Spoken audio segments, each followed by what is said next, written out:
Now, if there's one thing I want to leave with you, I want you to just give me a few minutes of your time and listen carefully. This is for you. You, the one listening.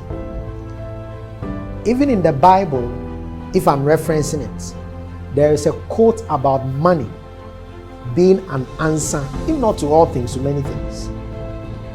It is not enough for the continent of Africa to claim independence if we cannot claim financial independence. Out of every 100 people today who at age 60 cannot work anymore, we will struggle to find 2 who would not work but live comfortably on their own finances. So it is instructive to know that getting your degrees and your certificates and titles is great, but it's not good enough. You have to understand money in itself. And there's no course anywhere that talks about money as something you make, you manage, and you multiply. Now, money is a currency, as we call it. Now, currency comes from a word that interprets to mean current.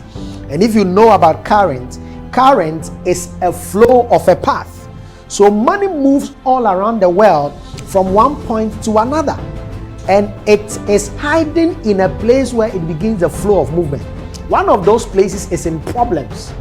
So money exchanges hands whenever it identifies a problem that has a solution. So money hides in problems.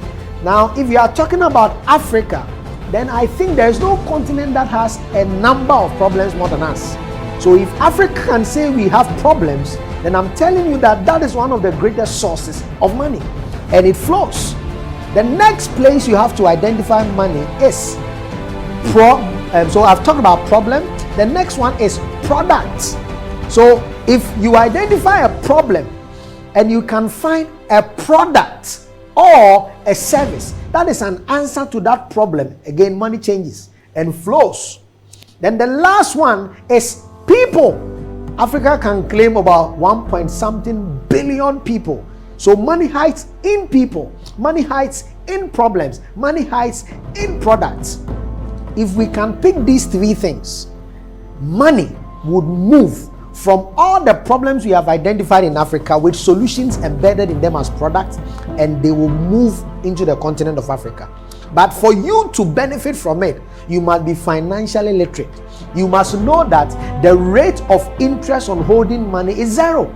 So if you keep your money on you and you don't invest it, you don't put it into a venture that can grow the money, you are wasting it. Your money matters more than your certificate. Your money matters more than your title. Your money matters more than almost everything you have. But you've got to understand the language of money.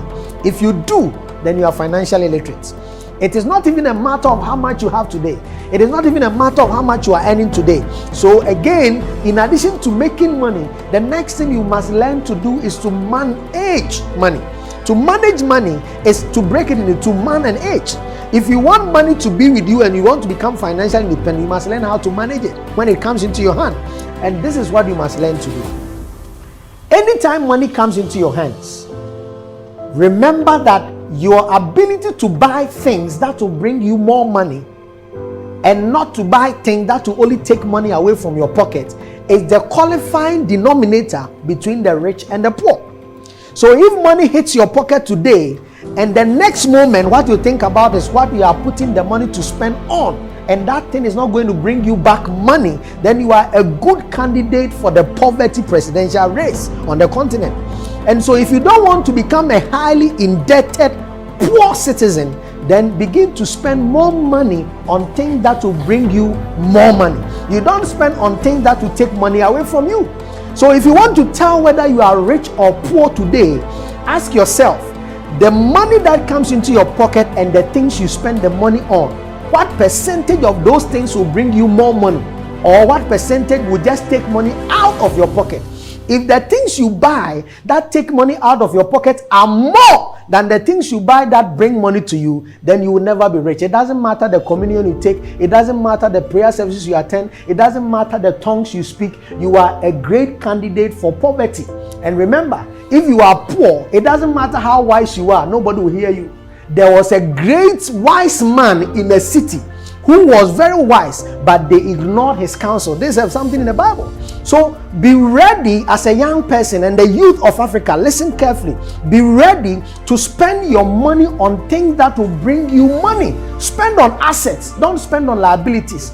The phone you bought, the shoe you bought, the bag you bought, the thing you just spend money on. My question is simple. Is it bringing you money, or it is taking money out of your pocket? If it is taking money out of your pocket, then welcome to the race of poverty. If it is bringing money into your pocket, then welcome to the race of financial abundance. So you manage money. The last part is the last M, and that talks about multiplying. Money will leave you on the path if you cannot multiply what you have. And to multiply money, you must understand the principle of investment.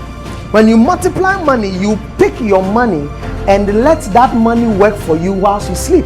So whilst you are working for money, your money also works for you, and you multiply money. And you can do that through business, you can do that through financial instruments, you can do that through many channels, so that at the end of the month, when you get your salary from whoever is employing you, your money would have gone to the bank and had also worked and would have given you some interest. If you don't do that in Africa, remember the rate of interest on holding your money is 0. It means that if you hold your money today and you don't let it work for you, the value on the money is eaten away by inflation and you miss out. So learn about money as a currency that flows to a part of people, products, and problems, and learn how to manage it, and finally learn how to multiply it. And when you do, this is a teaser for financial literacy. You'll be amazed that by 2030, when we are counting the top 3, top 5, top 10 young people, old people, elderly people who have a mastery over financial wealth, you'll be one of them, and I'll be looking forward to seeing you. Thank you and have a nice time.